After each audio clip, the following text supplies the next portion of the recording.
Y'all. What is up? I really meant to say hey, but y'all's what came out. But nonetheless, you guys, what's up? Your girl G here. Welcome back to my channel. Now, look, you guys, I want to apologize because I had no idea that Love During Lockup, Love After Lockup slash Love During Lockup was already on. So your girl had to watch everything. I caught up, and we're just gonna pick up where we left off with the episode that currently or recently released with Rob getting out of jail, and and further on, now that I'm finally caught up, I'll be able to come and talk to you guys about the episodes that are left in this season. But like I said, I apologize. We're gonna get right back on it and move on to the next. All right. So Love After Lockup slash Love During Lockup is the season that we're on, because they got so many spin-offs, Lord Jesus. But let's go ahead and get into these couples, because there's definitely one situation that um got me bent slash got me just flabbergasted. So let's go ahead and get into it. If you're new to your girl's channel, hey, how you doing? Appreciate it. Y'all go ahead and hit that like button. Drop a like in the collection plate. Okay, it is free 99. And let's go ahead and get into the episode. Okay, so the first couple that we have, you guys, is Savannah and Bradley. So Savannah and Bradley is definitely going to be an interesting one. I wonder if Savannah is going to take heed to what Bradley's sister said. Now that I'm caught up, I see that last week Savannah and Bradley's sister, I think her name like Allison or Allie or something like that, they basically had a big blowout. I don't know what the relationship is between Bradley and his sister. It doesn't seem to be good right now. And I ain't gonna lie, it's kind of given that the sister may possibly be on this stuff. And I think that Savannah and her, potentially were party buddies. We'll just put it that way. But now that Savannah is sober, she's struggling with maintaining a relationship with Allie. And Savannah has this thing where it's like, I know what it felt like when, nobody was there to support me when I was going through my struggles. So, I just, don't want to feel like I'm abandoning her. But at the end of the day, it's not a healthy relationship, because the minute Savannah tried to speak her feelings, girl, the sister went off. She basically was like, that's why my family don't even mess with you. That's why they don't like you. And matter of fact, Bradley, he already let us know that the minute he get out of jail, he dropping you. He gonna break up with you. And so Savannah hears that, and obviously is like, what the what?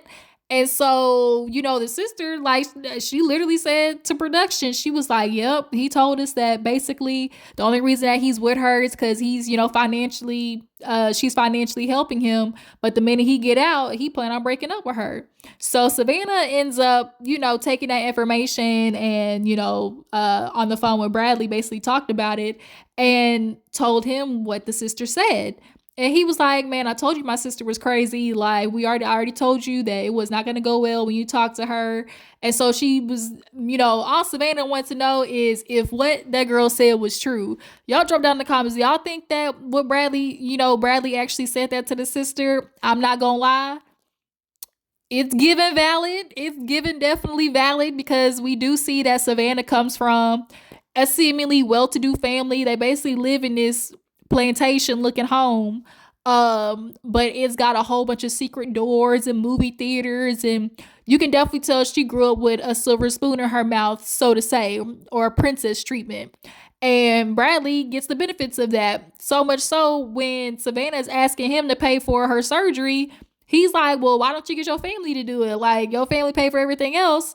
And yeah, I kind of think that Savannah's looking for him to have some type of investment in the relationship to feel like it's more valid, because at the moment, they're not married or nothing like that. But Bradley basically just tries to, secure her and her feelings with saying that what the sister said was a lie. That's never anything that he said. Don't believe her, she crazy. And basically Savannah can only take his word for it at the moment. So she ends up telling the friends that when they all go out to eat, because she tells her friends, updates them on what the meeting was like with the sister. And so when she tells her friends, obviously that's what the sister said, their first instinct is what most people's instincts are, which is, do you believe it? Do you think what she's saying is the truth? And Savannah's like, I don't know. And then she starts going crazy with the suggestions for Bradley. She's like, basically, tattoo my name on your face so I know it's real. Like, and so she called him on the phone and she was like, why don't you get a tattoo of my name? And he was like, girl, come on now. Like, I'm not finna do that. Even the friends were like, would you tattoo his name on you? And she was like, yeah, I would. And they Googled and they were like, girl, that's literally the kiss of death. Tattooing anybody's name on you is just the kiss of death. It was even so crazy because down in the comments of the picture that Savannah looked up, even the tattoo artist was like, it is just bad omen to get it tattooed on you. We all seen plenty of people who got the name of they whatever partner they were with and literally broke up 2 weeks later. And that's permanent ink. That ain't going nowhere. So I think that's where it ended with Savannah talking to the friends. And so basically now she's kind of in this limbo of feeling, insecure about where her place is with Bradley. So let's go ahead and move on to the next couple. So next, really quickly, we're just going to get into MJ and Willie. There wasn't really much going on with this couple. MJ, is she Samoan, Indian, something like that. Nonetheless, her story is one of she divorced her ex-husband and now currently is with a family friend. He's somebody who's been in the circle for a long time, known the family for well over 15, 16 years. So she is very familiar with him, and they kind of ended up, falling in like with each other when both of them were going through a divorce at the same time. So that kind of really was them just like, it's giving, trauma bond. But now MJ is wanting to go back to Utah because her mom unfortunately has cancer. And so she would love to be obviously next to her mom while she's in recovery. And so, she's going back home to visit her mom, but there's an issue because kind of find out the last time MJ visited Utah, turns out that she done went to the ex and then hopped on and did a full split. And so Willie obviously has his main concern of, okay, you going back to Utah to see your mama, but do you plan on seeing that nigga too? Because like I said, last time you went down there, you did more than just, check on your mama. You was checking on some Zeke too. So, she's telling him and trying to reassure him that nothing's going to go on. But then she was like, well, would you care if he asked me out to like lunch or something? And he basically was like, you know what the boundaries are or whatever. But I'm confused. So I'm like, girl, MJ, why would you even be wanting him to ask you out to lunch or dinner or whatever? You shouldn't even want to be around him. But mama clocks MJ's tea because she was like, how long? She's like, you still been talking to Ami? And she's like, how do you know that? She's like, because you're my daughter, girl. Like, I know you. I probably also think too that she still very much is interacting with Ami. Ami probably checks in on her, obviously because of her recovery and things like that, treatments. So I think Ami and the mom probably still conversate, but nonetheless, the mama basically told MJ, you're going to need to pick. Are you going to pick Ami, go back with your ex, or you going to maintain with Willie? But Willie, he in prison. He locked up. And, any parent watching their daughter date a man who's locked up in jail, unless it's for just good reason, most people are going to have, a little angst, a little trepidation about that. And so the mama's like, when he get out, do you think he's going to change? And MJ basically all she could say was, well, I hope so. And that ain't enough. Like that ain't enough. But nonetheless, she on her way to her mama's treatment and everything. They get out. And speaking of the devil, guess who called? Ami, talking about you miss me. And she, nigga, what? And she's like, why would you say something like that? He's like, because I feel it through the phone. That nigga knew that she was coming down. It was like, shoot, last time she came, I got some. Let me see if I can do it again. That's all that was. But we'll see what happens next week. After this phone call, let's go ahead and move on. So another couple that wasn't too much going on this episode was Tia and Rob. Tia is getting ready to go meet her mans, y'all. She's super excited. She been, waiting for this moment. I wish that I could have this moment for life. Okay. The moment that her man is getting out. So she has her daughter getting ready and things like that. And, she's happy, but also nervous because she's like, this is the first time I've ever introduced a man to my child. I can appreciate that, but in this moment, it's given you should have kept that same energy because you have never introduced a man to your daughter, but the very first man you want to introduce her is a convict that's getting out of prison, and you taking her to meet him straight out of jail. Shout out to Funky Dineva. Yeah, girl, you might want to rethink about that one. The what sense that makes, but nonetheless, she getting up with her daughter on the way. All the family members is packing up, getting ready to go, and they're going to the hotel. And so Tia, I guess they all got a hotel, little penthouse room, whatever situation, and I guess they're all just gonna like stay there when Rob gets out. And so all she thinking about, she thinking about one thing. She's like, I only need him for one thing, baby. I only need him for one thing. I only got one thing on my mind with Rob. And so all she talking about is like, I've been celibate for like 2 years. And so Rob, he been in the pen for 10 years. And, they say that even though dudes go in heterosexual, when they in jail and you get the urge, they do be saying in prison they'll all of a sudden their heterosexuality gets a little flexible. We'll just put it that way.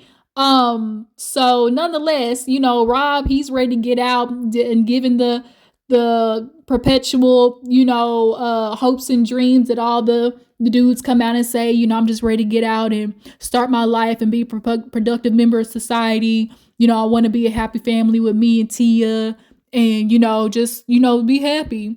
And it's like, okay, that's what you say, but we already know when Rob get out, he gonna be on bullshit. Um, but he's gonna come out, or actually they get there, the family's there. Of all the inmates that we've had come out and like have visitors, Rob had a whole pack of people. Like he actually had a whole lot of people. His dad, his brothers, his sister, his nieces and nephews. I think like it was a lot of people that showed up. So when Rob came out, the first person he hugged was Tia, and of course they got the kissing and licking and hugging and touching each other. After he said his, hellos to everybody, he walked off with Tia and just gave her, I just want to thank you. You've been there for me. I'm sorry I've been, kind of short with you. It's just a lot, going on. But we here at this moment. It just feels so surreal. And she let him know, like, I'm just so happy. It's so surreal. Nyla, she's staying with your sister downstairs tonight. And he's like, oh, word? He's like, oh, so we got the top floor? And she like, mm-hmm. Basically, just let him know, let's get it on. So they all get in the car. They on the way to the hotel. The sister's in the back with Nyla. T and Rob, they in the front doing nothing but making out. And I always feel weird about that. I don't know how people do PDA in front of their family. Like I can see like a little peck, but like the way they was getting down with each other, I was like, hide down. Like I can't wait till y'all get to the room. Then also, nonetheless, that nigga just got straight clean out of prison. He need to wash all that prison stench up off of him before I get to touching, kissing, licking, nothing. Okay. But that's it with Tia and Rob. He just got out of prison. We gonna see how things play out with her because he said he's supposed to be staying at his like friend house for the next month or so. But it's given shady. It's given keep your good eye on him, Tia. But she crazy. So we'll see how this plays out, y'all. Let's go ahead and move on. So on to Sam and Krystal. Like I told you guys, this really kind of was more of like a filler episode. So there wasn't too much going on with Sam and Krystal as well. We see Sam basically was catching up with Crystal's grandmother. He checks in with her after her not being able to show up to the visitation that Krystal and Sam had. He was calling on her, trying to make sure she was okay, but grandma said she was sick and couldn't make it. I kind of wonder, low key, if the grandmother doesn't go to the prison because she has a hard time seeing Krystal locked up. I know there are a lot of people who kind of subconsciously avoid seeing people or visitation. And a lot of people who are locked up feel like, dang, like, why won't you come see me? But sometimes it's hard for people to visit and watch you be behind the cage like you some animal, like an orange jumpsuit. So I'm wondering if that has anything to do with why the grandma, didn't go see Krystal. But nonetheless, Sam, is back with the grandma, taking her out to eat because Sam has basically become, husband between both of them. He basically pays for Krystal's lifestyle and also help take care of the grandmother. And so as they're sitting down, Krystal calls and basically just was like, I want to see you. I want you to visit me. You're the only living family I got left, because unfortunately her mama, I think she said, died in her sleep, literally. And so Krystal, I can see how Krystal, like, every single day is just like waiting for the shoe to drop with her grandmother, because unfortunately she don't get out until another 7 years. And I don't want to be, negative Nancy, but I don't think I'm giving grandma 7 years. It's not looking that way, because she look like she get one good, with the flu and she out of here. Like, I'm sorry, if she get one little bit of influenza, granny look like she is gonna see the Lord. And so I think that's what Krystal knows. And so Sam, he by virtue always wanted to be there, but Krystal basically just, was vulnerable with the grandmother and just like, I never told you that I appreciated everything that you did for me. I know I was a lot growing up, but I love you and you're like my only living family. And so the grandma, she took it because she was like, I've never heard you say that before. So I think Krystal, like I said, she's just, every day just wanting to see her family. But Sam, now here's what we need to get into Sam as, because Sam, he goes to visit a lawyer to basically see what Krystal's chances are of getting out. And, he talked to the lawyer and basically, fills him in on what her charges were, yada, yada. And because Krystal was charged with aggravated assault with a deadly weapon, emphasis on deadly weapon, the lawyer's kind of telling Sam, I ain't going to tell you, she can get out. But I mean, she maybe can. And so the lawyer was like, look, because it's with a deadly weapon, not only that, she slashed him on the face and he had to have like surgery and stuff like that, the courts are going to really pay attention to that. And so he's like, what really matters is the fact that she does not be in contact with that man. Well, Sam basically spilled the beans and said, well, I'm sorry, that's kind of already happened. And the lawyer said, what?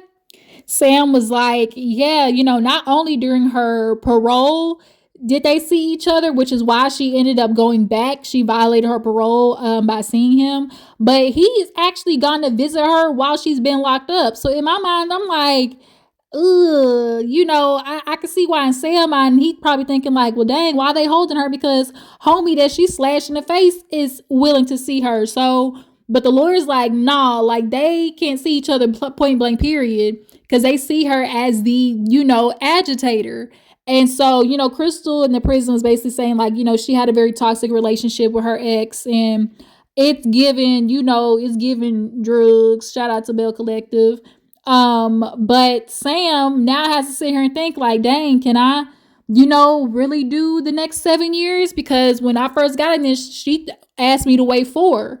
And now it's 4 years down the line, and here we are. This lawyer basically is telling me like she can get a hearing, and people can show up on her behalf, try and support, but also as well, people on the other side can come and protest. And if they end up, kind of swaying the judge, she ain't getting out no time soon. So now Sam got to sit here and contemplate whether he should cut his losses, but I don't think he is, because he's going to feel sorry for Krystal and, her situation also as well with the grandma. He's kind of in too deep. But that's what happened with you dudes and insecure ass niggas. Y'all get these girls in prison and work to the bone, being upset that you gotta financially provide. But that's what you do because you two was to go out there in the real dating world. Y'all want to get with these inmate women and be Captain Save-A-Ho. And so it's just like, this is what you get. Now you locked up for the next 7 years. You locked in. Twin, where have you been? Oh, looking ass. But I hope everything goes out for Sam. We'll see what he thinks next episode. Let's go ahead and move into the last one. So lastly, we have Jakeema and Donny. And y'all, Jakeema, she is some girl who has literally moved states. Donny helped do it. This is a little different because Donny, he has been financially helping. That's one of the reasons why Jakeema seemed, more inclined to him, because he wasn't like a regular inmate, basically asking her for the money. He was actually supporting her, supporting, the move. He paid for the move and everything. And so Jakeema's feeling, real serious about him, because, he's kind of putting action behind word. But that might be stopping soon, because homegirl got a letter in the mail, and they basically let her know, not only one, have you been taken off of Donny's visitation list, but 2, your information is in this little investigation that's going on with Donny. And so now Jakeema's like, wait a minute, hold up, wait a minute.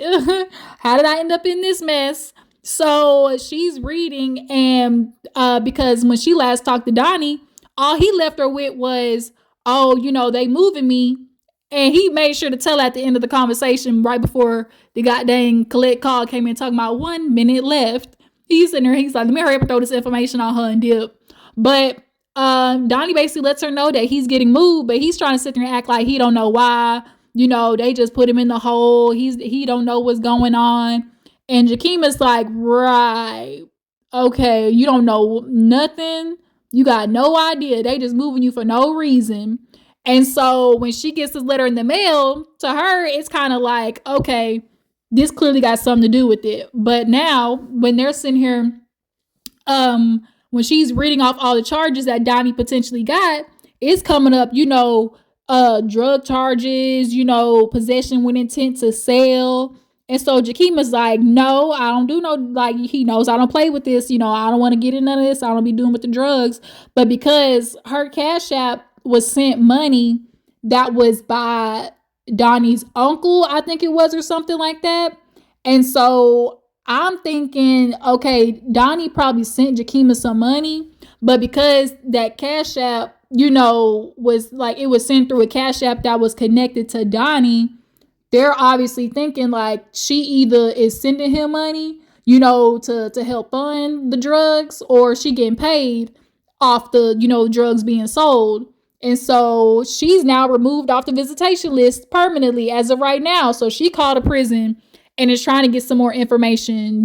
She's like, shout out to Rodney. They're like, who are you looking for? Inmate 976-301.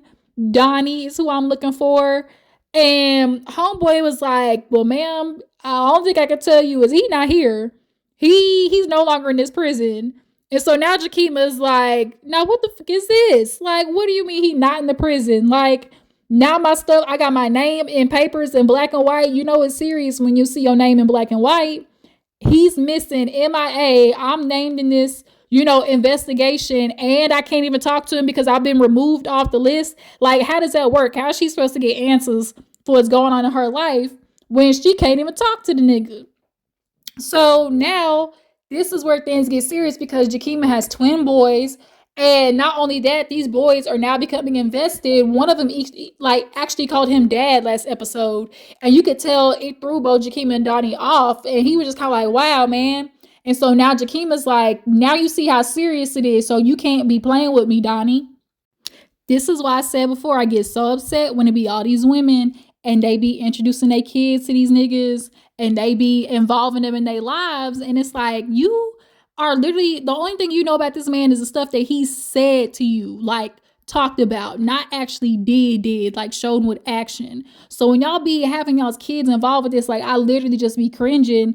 And now you have a situation like this where homie is getting transferred to God knows where. And then if it really is true that, the money that he was giving you was from the drugs he was selling on the inside instead of the lie he told, which was, oh, I rent my house out, that's the money I'm giving to her. Now Jakeema about to be ass out because all the funds is stopped. They busted his operation. So who gonna pay the bills? Like this is why they say have your own. So we'll see how this plays out next episode. She's upset. She done threw the papers everywhere. Y'all drop down in the comments. Y'all think Donny lying? He know why he got locked up and why they transferring him? What do you guys think of Krystal and Sam? Do you think Sam is gonna stay them 7 years with Krystal? With MJ and Willie, do you feel like she gonna link up with Ami when she back in Utah? You think she gonna cheat ×2? And lastly, do you guys believe that Bradley told his sister and the family that he plan on dumping Savannah when he get out? Okay. Tia and Rob, y'all think Rob gonna play Tia? Unfortunately, I think so too. That nigga is a walking sign of just craziness. He gives demon time. He's finna go out and fuck everything in sight and make every witch girl crazy. Starting with Tia. But yeah, you guys, I appreciate y'all for tuning in. Y'all make sure to follow me on Instagram and Twitter, and I will catch all y'all hoes later. Deuces.